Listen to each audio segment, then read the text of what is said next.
Vous ne l'avez pas échappé, le mois de décembre est lancé et avec lui la course folle des cadeaux de Noël, de l'odeur de la cannelle à toute berzingue dans les centres commerciaux, de ces messages entre proches de « Qu'est-ce que tu veux pour Noël? Je ne sais pas. Et toi, qu'est-ce que tu veux pour Noël? Je ne sais pas », de Love Actually que vous avez vu environ 53 fois. Bref, c'est la saison des extrêmes que l'on fait tous semblant d'adorer, alors qu'en vrai, la vraie raison pour laquelle vous buvez l'équivalent de votre poids à Noël, c'est pour oublier Noël. Et ce qui est drôle avec cette période, c'est que justement, chaque année, on se plaint qu'on n'a plus d'argent pour les cadeaux de Noël, et pourtant on arrive à acheter des calendriers de l'Avent qui sont aujourd'hui aussi chers que des cadeaux. Et il faut dire que ces dernières années, les calendriers de l'Avent, ils ont step up dans le game, et ils se vendent aussi rapidement que Mariah Carey arrive après Halloween.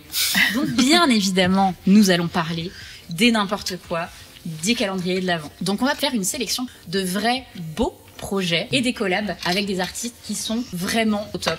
Et vous me connaissez, on verra bien évidemment le pire des calendriers de l'Avent de cette année. On va faire quand même un rapide point, parce que vous allez voir qu'avec l'origine du calendrier de l'Avent, on a clairement pris la mauvaise rame de métro, on s'est planté, on s'est bien perdu en cours de route. Et donc pour ceux qui l'auraient oublié, breaking news, Noël est une fête chrétienne. Et en Allemagne, ils avaient clairement la flemme d'entendre leurs enfants demander toutes les 5 minutes « C'est quand Noël ?» Et donc, au 19e siècle, les Allemands se sont dit que ça serait pas mal de trouver de quoi les faire patienter et de les faire fermer leur petit caquet. Et donc, chaque matin, on donnait aux enfants des petites images, alors pieuses, bien évidemment, pour attendre Noël. Alors, il y avait 2 catégories. Il y avait la team 24 cases, parce que on s'offre déjà bien assez de conneries le 25. Et il y avait la team 25 cases, parce que voilà, on est généreux. Alors, vous verrez que les calendriers d'aujourd'hui ont choisi l'option radinerie, très clairement. Et il fallait bien que quelqu'un se dise qu'on pouvait en tirer de l'argent. Donc, en 1908, Gerhard Lang, un Allemand également, commercialise le tout premier calendrier de l'Avent avec des petits dessins sur un support en carton. En 1920, on invente les petites fenêtres que vous pouvez ouvrir. Donc là, c'est vraiment l'équivalent de ce qu'on a à l'heure actuelle. Et c'est en 1958 que, thank goodness, on nous met des chocolats derrière les petites cases. Alors moi, personnellement, je me souviens très bien de mes calendriers de l'Avent à moi des années 90 avec Astérix et Obélix. Il coûtait quelques francs à l'époque. Mais depuis ces dernières années, c'est la débandade, vraiment. Tout existe en calendrier de l'Avent. Confiture, c'est fait. CBD, c'est fait. Plaisir féminin, c'est fait. Globalement, c'est un jeu de demander, vous l'aurez. Tout existe en calendrier de l'Avent. Et pour vous donner une petite idée, en 2022, uniquement en France, la vente des calendriers de l'Avent représente 35 millions d'euros. C'est énorme. Kinder reste bien évidemment les rois du game. Ils représentent 38% des ventes. Tellement bon, quoi. Donc c'est énorme. Et le prix moyen d'un calendrier de l'Avent en 2023, c'était 45 €. Ouais. Alors on rappelle que les calendriers de l'Avent Obélix et Astérix et Obélix, c'était quelques francs. Hein. Donc on n'est clairement pas sur le même truc. Mais voilà, dans ce fourre-tout de marchandises, il y a encore des marques qui font de belles choses, qui ont la notion du beau, du packaging recherché, des collabs artistiques, bref, des choses qui nous émerveillent. C'est donc parti pour ma sélection du meilleur. Je commence avec Trevel. Ils ont tout compris pour moi parce que c'est un vrai calendrier de l'Avent qui lie à la fois la fonction, qui lie le beau et qui met en avant surtout des talents artistiques. Et ça, je trouve ça très chouette. Donc Trevel, c'est une marque de puzzle. Si vous ne connaissez pas, je vous invite vivement à regarder ce qu'ils font. Quelqu'un dit placement de produit, je ne suis pas rémunérée pour les pubs que je vais faire ce soir, ok? C'est un calendrier de mini puzzle et tous les jours, en fait, pour chaque case correspondante, vous avez un mini puzzle à faire par jour. Donc, vous découvrez une illustration sur le thème de Noël. C'est brillamment illustré. Cette année, il y a Marion Brouillon, Nicole Lalonde, La Jeannette ou encore Eorglas Studio. Et ce que je trouve très intelligent, c'est que déjà, ça rappelle l'origine du calendrier de l'Avent, où on offrait finalement des petites images. Et clairement, là, ça fait vraiment patienter parce qu'il faut monter ces petits puzzles tous les jours. Je trouve que c'est une super bonne idée. Les illustrations sont vraiment super belles. Franchement, pour l'année prochaine, si vous voulez un calendrier de l'Avent qui est sublime, il y a eu 3 éditions différentes. Donc théoriquement, l'année prochaine, j'imagine qu'il y aura une 4e édition. Le deuxième dont je veux parler est un petit peu plus classique. C'est Weiss. Weiss, je sais pas trop comment on prononce, je suis désolée. C'est une chocolaterie française et chaque année ils sortent un calendrier sur un format qui est certes très classique, mais chaque année c'est en collaboration avec des illustrateurs, des illustratrices même lyonnaises. On a eu Laura Lhuillier il y a 2 ans, il y a eu l'Encrerie Marine l'année dernière et cette année c'est Chloé Weinfeld. Mais je suis très contente de voir le travail de Chloé sur ce format-là. C'est chouette. Ouais, et c'est hyper luxuriant, on a des belles couleurs.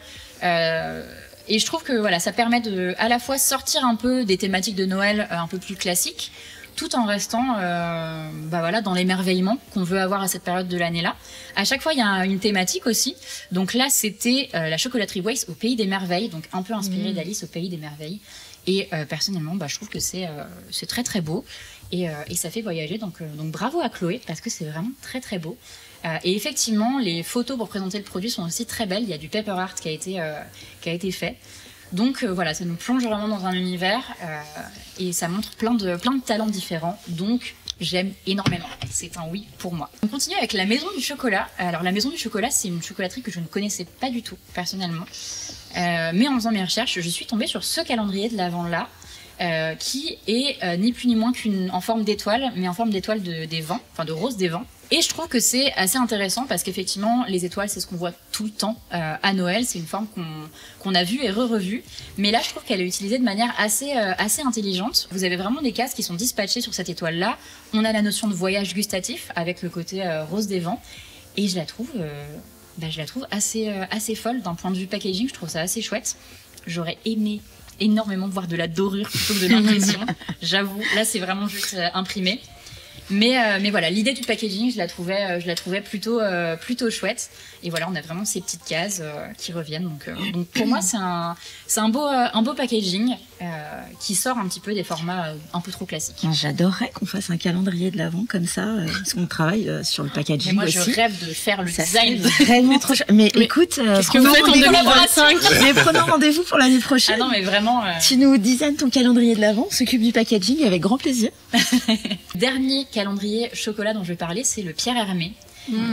Pierre Hermé ont sorti vraiment un packaging vraiment beau. C'est une forme de donut à tiroir. Il y a plein de petits tiroirs, donc pour chaque case de décembre. Alors il y a eu 3 variantes. La variante la plus chère, vous avez une boule de neige de décoration de sapin dessus qui est faite en verre soufflé dans les couleurs Pierre Hermé qui sont orange et bleu.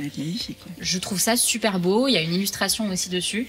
Bref, je trouve que c'est vraiment un très très bel objet. Fini avec les chocolats, on va passer sur du thé. Est sortie la Thé Box. Je suis hyper contente parce que je suis tombée dessus un petit peu par hasard et je me suis rendu compte que les illustrations, le style d'illustration me disait quelque chose. C'est l'Encrerie Marine qui s'est occupée d'illustrer ce magnifique calendrier de l'Avent. Gros coup de cœur pour moi. Je trouve que l'univers est assez enchanteur. On est dans l'univers du rêve. Il s'appelle même l'Atelier des rêves, justement. Et vous avez plein de petites cases, un peu des petites enveloppes. Et même ces petites cases-là, en fait, elles sont illustrées. Donc je trouve qu'il y a l'attention du détail. Voilà, on retrouve vraiment cette notion de prendre une pause, de prendre son temps. Bravo Marine pour ce beau calendrier. On continue sur le thé. Bien évidemment. Je vais vous parler de Provence d'antan. Alors Provence d'antan, comme le nom de la marque, le calendrier en fait nous plonge un peu dans un univers onirique du passé, avec une illustration d'un carrousel que je trouve somptueux. C'est un coffret que je trouve à la fois très simple, très beau et bien pensé, et parfois on n'a pas besoin de plus. On a même un repose-thé. Alors je vais vous montrer. Voilà, vous voyez le côté du coffret, pardon. Et à l'intérieur, en fait, vous avez un repose-thé qui est magnétique. Donc, il y a même un objet. Vous avez un petit peu un cadeau. Et je fais un énorme big up, du coup, à Nikita, qui est illustratrice, et à Pauline, du studio Paulette, qui a géré la DA de ce coffret. Elles ont travaillé main dans la main ensemble. Donc voilà, c'est un très très beau projet, je trouve. Et j'ai envie de garder l'objet pour moi. Je bois même pas de thé, mais en fait, ça m'a fait envie d'acheter le coffret. Donc comme quoi, c'est pari gagné. Passion coffret, vous l'aurez compris, c'est un coffret qui a été imaginé par Laura Lhuillier pour la marque hongkongaise Little Stardust. Et là, on sort complètement de l'univers de Noël. Et là, en fait, c'est vraiment, vous avez des éléments en pop-up. Donc pareil, je vais vous mettre la vidéo. Vous avez plein de petits éléments. Ça s'ouvre un petit peu partout. Globalement, ce coffret, en fait, j'ai envie de mettre un tas de choses dedans. Pareil, les cosmétiques qu'il y a dedans m'intéressent peut-être pas, mais l'objet en lui-même est incroyable. Je pense que la technicité aussi derrière ces coffrets-là qui ont été faits doit être à la fois hyper intéressante à travailler en tant que DA. Et en tant que personne qui ouvre le coffret, c'est assez chouette. Je trouve qu'il y a vraiment cette notion de petites choses qu'on ouvre à droite à gauche. Maintenant, il est temps de passer au pire du pire. Alors, vous avez le goût du luxe et vous souhaitez un sapin aussi clinquant que le sourire de Marine Le Pen lorsqu'elle sort du tribunal. Procurez-vous le calendrier de l'Avent Swarovski. 24 cases pour 24 ornements en cristal Swarovski, bien évidemment. Un total de 5283 facettes. Le tout pour la modique somme de 1000 balles. Alors, à ce prix-là, j'espère que vous n'avez ni chien, ni enfant, ni chat pour ruiner votre sapin et le casser. Et personnellement, alors sur le site, il y a écrit, je cite, un calendrier pour commencer chaque journée avec éclat. Et personnellement, le seul éclat que j'entends, c'est l'éclat de rire des gens qui ne peuvent pas se payer ce calendrier, qui ne gagnent même pas 1000 € de salaire par mois. Et en plus, je trouve qu'ils ont rien compris parce qu'à l'arrière du calendrier, ils ont mis exactement ce que vous allez avoir dans chaque case. Qui spoil tout l'intérêt d'un calendrier. Je suis tellement déçue. Et en plus de ça, le calendrier est, somme toute, je sais pas ce que t'en penses, mais il est pas très beau, pas de dorure, il y a rien. Il est, voilà, c'est beaucoup trop dommage. Après le luxe, place à la catastrophe. Alors non, vous ne rêvez pas, il s'agit bien d'un calendrier d'Avent Paris Saint-Germain. Alors visiblement, depuis que Mbappé est parti, ils n'ont plus assez d'argent pour faire un calendrier qui aurait un minimum de prestige. Alors je plaisante, en tout cas, je pense qu'ils ont clairement l'argent pour s'acheter des calendriers Swarovski. Alors c'est tellement bien pensé, ce calendrier de l'Avent, qu'à l'intérieur, vous n'avez pas l'ombre d'un chocolat en forme de ballon de foot. Rien. C'est des petits chocolats en forme de petits chalets, de petits oursons, donc des petits chocolats bien Noël. Donc, ça n'a de PSG que la matière, du carton et du plastique, pas fichu d'être recyclé. Donc vraiment, merveille.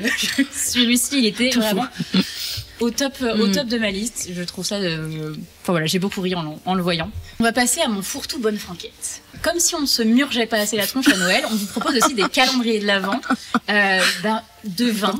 Pourquoi tu me regardes? De vin, de bière, de charcuterie, de frometon. Comme ça, vous êtes bien prêts pour les fêtes. On se prépare, hein, vraiment. Mais alors, mon petit préf, c'est celui-ci. Alors celui-ci, je sais même pas quoi vous dire, parce qu'il est beaucoup trop drôle. Alors, c'est un calendrier de l'Avent de petits saucissons. Sur ce calendrier de l'Avent, comme vous le voyez, il y a un petit cochon trop mignon dessus. Alors, je trouve ça beaucoup trop drôle. Alors que vous allez clairement taper dans le morceau. Hein. Et surtout, le rappel de produit. Parce que le petit cochon a décidé qu'il avait sa volonté propre et que la listeria avait décidé de passer par là. Donc, RIP à toutes ces personnes que j'ai vu faire des vidéos d'unboxing en train de manger du saucisson, qui sont probablement contaminées à l'heure actuelle. Donc vraiment, j'ai trouvé ça beaucoup trop drôle. Ça date de cette année ou de l'année dernière? Ça date de cette année. Oh là là. J'espère que personne ne l'a offert. Mais voilà, globalement, je trouvais que c'était merveilleux. Donc vraiment, le cochon avait sa volonté propre sur celui-ci. Donc voilà, j'espère que vous allez tous bien. Et en plus, il n'était pas donné, si je me rappelle des prix que j'avais pu voir. Voilà, 46,90 € pour choper la listeria derrière. Petit bonus pour vous, un bonus KFC. Je finirai sur cette invention absolument unique de chez KFC qui ont décidé de mettre en PLS tous les germaphobes en sortant un papier cadeau à lécher. Alors, pourquoi le lécher, me direz-vous? Eh bien parce que celle-ci a des petites capsules saveur poulet, saveur oignon, cranberry et sauge. Comme si ouvrir ses cadeaux, c'était pas déjà assez gênant. Quand on fait devant tout le monde, on est toujours un petit peu gêné. Maintenant, on va vous regarder en disant « Lèche-le, lèche-le !» Ça va être sympa comme tout. Le design est en collaboration avec un artiste qui s'appelle Soldier. Donc vous avez des petits patterns. De la langue sortie. J'ai hâte de voir le replay pour voir ça. En plus, le packaging, voilà, est pas si fou. C'est en collaboration avec un artiste, je suis désolée, voilà, qui s'appelle Soldier, donc ça ne s'invente pas. Et alors, c'est bien sûr précisé sur le site, et je trouve ça beaucoup trop drôle. Nous ne conseillons pas de partager les zones à lécher. Et pensez à lécher plusieurs fois la même zone pour libérer l'intégralité des saveurs. Donc merci pour cette précision. Mais personnellement, le côté monk en moi est vraiment, voilà, personnellement, c'est un immense non. Je ne comprends pas l'intérêt. Je ne comprends pas l'intérêt, mais je ne pouvais pas passer à côté. J'étais obligée de vous montrer. Ouais, j'ai l'impression que tout le monde est choqué. Je pense que vous êtes aussi choqués que moi quand je l'ai vu. Donc écoutez, j'espère que cette petite sélection vous aura plu. Ciao!